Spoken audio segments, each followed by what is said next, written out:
So, welcome back mga kaparikoy, mga kaparikay dyan. Ngayon ay wala tayong magawa sa araw na to.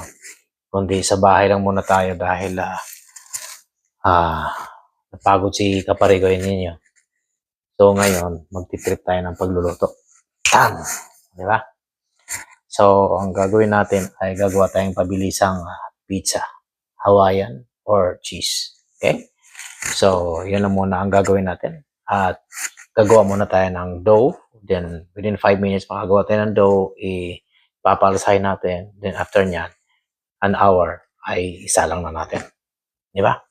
So, bali, ang mga ingredients lang sa mga gagawin natin ay ayan. Tingnan muna natin kung okay pa ba ito. 2026. Ayan. Ito ay pangpaalsa natin. At all-purpose flour. Then, gagawa tayo ng warm water.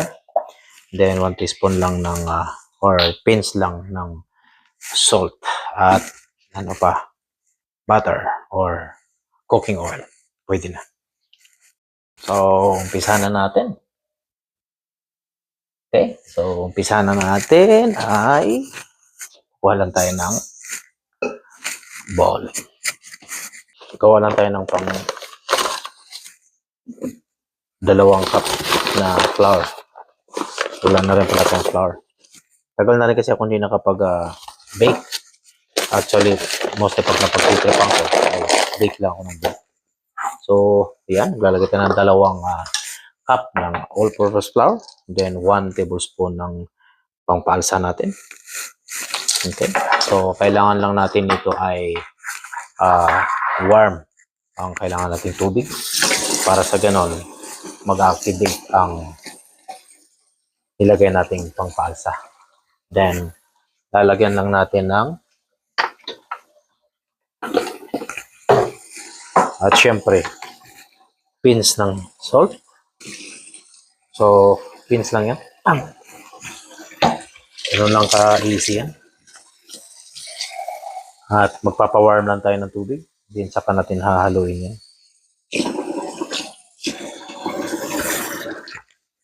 Yan, ganun lang kadali.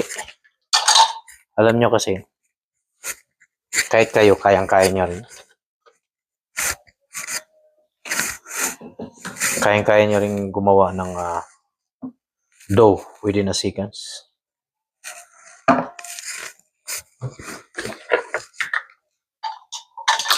So, teaspoon lang ng cooking oil ang ilagay natin. Kulang. Yan. So, teaspoon lang ilalagay natin. Then, haluin na natin. Ayan. Okay. Yan lang. Ganun lang siya ka-easy mga kaparikoy. Para ka lang talagang, yung pagluluto kasi, para ka lang, bigyan mo lang siya ng passion para mo magawa mo lahat. Yung mga yan. Nang masarap at kaya-aya.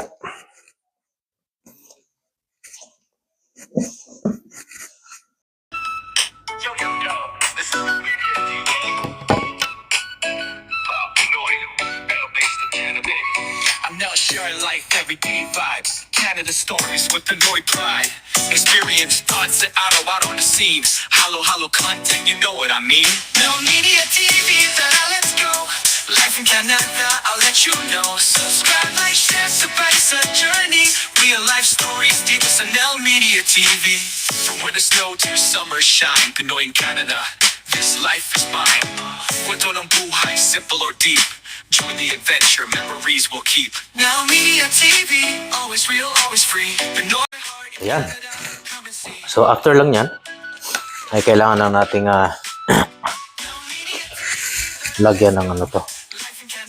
Yan, lagyan natin ng oil to.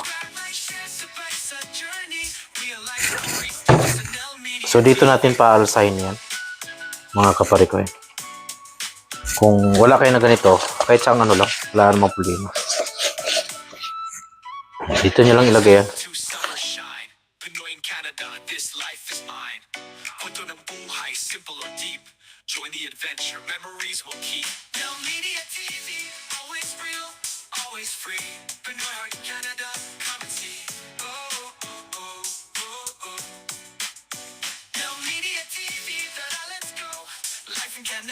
Ayan na. So, tapos na yung ating dough. At antayin lang natin within mga ilang minutes lang yan. Baka 15 minutes ay umalsa na yan. So, tingnan lang natin. Pag umalsa na yan, i-roll natin ulit. Then, yun yung ipa-finalize na natin. Bago ang lahat. Pero para sa muna natin na ng bagya. Okay. So, dyan lang kayo. Huwag kayong mawawala. Okay. Uulitin ko ang yung mga ingredients ng ating ginagawa ngayong araw na to ay all-purpose flour, salt, oil or butter, at pangpaalsa. Ayan. So, bali, ginagawa lang nating pinakasimpleng recipe ang ating ginagawa para madaling masundan sa ating mga nanonood. No, di ba? At kahit sino o kahit sinong nanay o tatay ay kayang-kayang sundan yung ating recipe ngayong araw na to. So, kung kaya po, kaya nyo din yan, mga kaparikoy, mga kaparikay, para lang sa ating mga chikiting at makakagawa na tayo ng special pizza para sa inyong mga anakis. So, di ba? So, tipid pa. Di ba? Kaysa naman dadayo pa at bibili tayo ng pizza sa labas. At alam nyo naman magkano ang isang medium-sized na pizza sa labas ay nag-worth siya ng $18 to $20. Di ba? Although may mga mumurahing pizza, paggawa, restaurant na pizza, pero hindi pa rin natin masasabi yung hinahanap nating quality. Di ba? So, mas maganda yung sarili mong gawa at alam mo kung ano yung mga nilalagay mo dyan sa recipe na ipapakain natin sa ating mga chikiting, di ba? At bukod pa doon, challenge, di ba? Hindi lang sa mga kundi natutunan mo din yung mga diskarte na dapat ay hindi mo na kailangang bibili pa.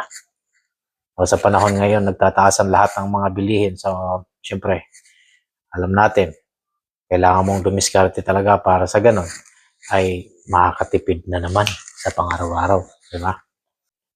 Ayan, umalsa na siya mga kaparikoy. Ito na yung dough natin. Within 10 minutes lang. So, ilalatag lang natin ulit yan. Ulitin natin ulit. Then, saka natin lalagay ng sauce. Ayan, ipipreheat lang natin ang ating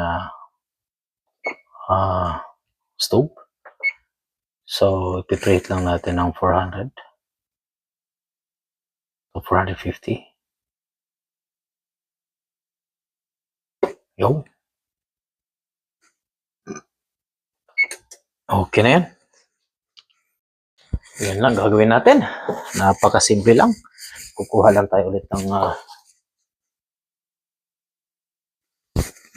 flour. Ilibot lang natin sa ganun. Saka natin tatanggalin ito.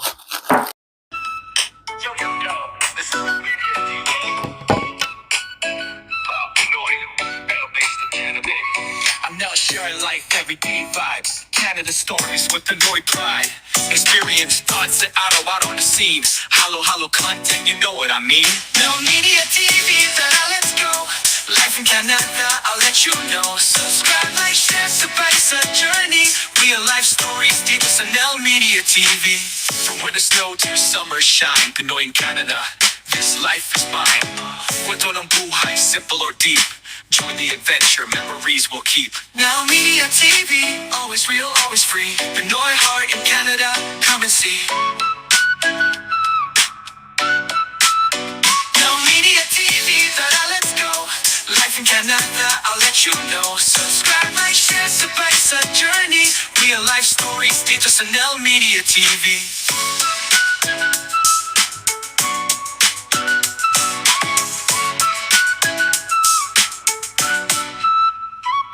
At ito naman yung toppings natin. So, gagawa tayo ng half Hawaiian at saka half cheese para kay Chloe. At ito yung gamit natin pang Italian na tomato sauce. Sarap yan. At ito naman ay crushed pineapple. So, hindi na natin isama to kasi namali ko lang ng pagbukas. Akala ko kasi chunks ang nabili ko. Yung pala ay saan ba yan? Crush yung nakalagay, no? Okay, so ibalik lang natin yan. Lagay natin sa freezer yan. Muling pagbabalik mga kapare ko eh. So, kailangan na nating lalagyan ng sauce yan. Ganun lang kadali yan. Ayan. So, lalagyan na natin ng sauce yan. Massage mo natin ng konti. Okay ba lahat? Okay. So, dalawa ang kailangan natin gagawin nito. Kundi yung una is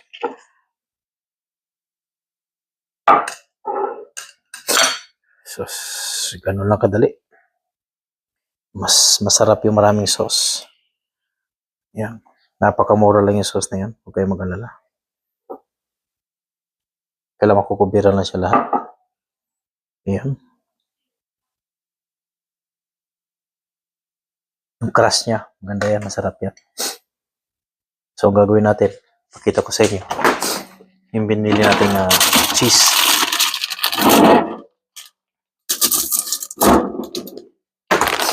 Ayan. So, ito yung cheese na binili natin. So, ang diskarte niyan, ibudbuduran nyo muna ng cheese yan. Alam nyo, masarap ang cheese sa Pilipinas kasi process. Kaya nga masarap eh, kasi process. Hindi kagaya dito, ang cheese dito ay talagang galing sa dairy product talaga. Walang galing yan sa bakahan. Walang process. So lahat, basta tandaan nyo, lahat ng process masarap. Yan ang palatandaan dyan na yung kinakain nyo cheese ay process. Pag titikman nyo yung tunay na cheese, ay dapat maanggo, malat-alat, tsaka may panis. Dapat ganyan siya. Si Chloe kasi maarte. Ayaw niya yung may pineapple. So, gagawa tayo ng Hawaiian. At saka half cheese para sa kanya. Yan. Loaded na yung cheese mo. Gawin natin loaded dyan. Kasi gusto niya yan. Yan. Salang na natin mga kapare ko eh. 10 to 15 minutes lang ito. Tapos ang luto na pizza. Salang na natin. 15 to 20 minutes. A few moments later. Ayan. So, yan ang mga kapare ko. Luto na yung natin, pizza. Tara, haunin na natin. Eksena, pero sa puso ko, ikaw pa rin ang bida. So, ikakat na natin. Ikakat na natin ang ating pizza. Natin yung kay Chloe at saka yung sa akin ay so, cheese pizza daw sa kanya. Cheese pizza daw sa kanya. So, unahin muna natin kay Chloe. Iyon, oh. Sus, napaka yummy.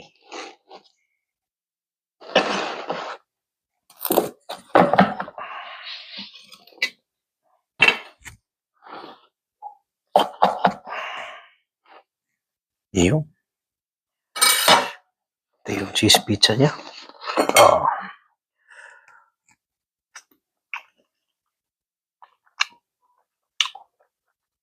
Panalo.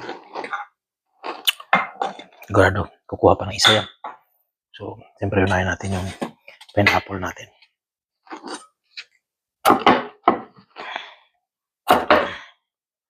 Ayan. So, para malaman nyo, ayan o, ang kakapal. Kita nyo.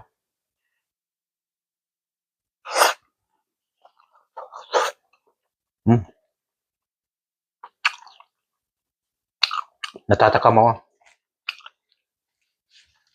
Aki.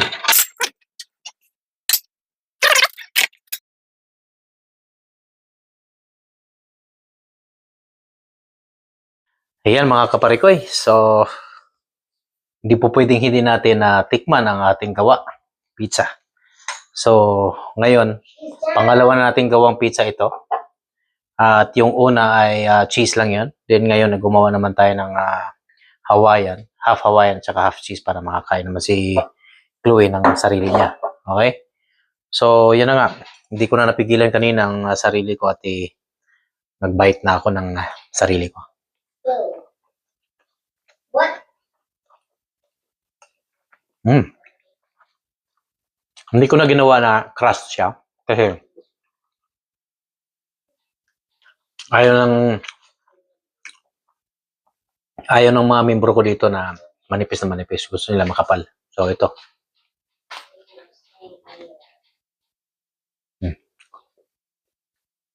Or maybe should I get? So, nakakatipid na naman tayo ng $30. Okay? So, large pizza na to. Is she okay, girly? Like, Yeah. Okay? So, hantayin lang natin si Chloe. Ito, nag-aalala pa. Tsaka pinapalamig ko pa yung pizza niya. Ayan na mga kaparikoy, maraming salamat sa inyong pagsubaybay sa aking mga kwentong Buhay Canada. Kaya dito lang sa Buhay Canada!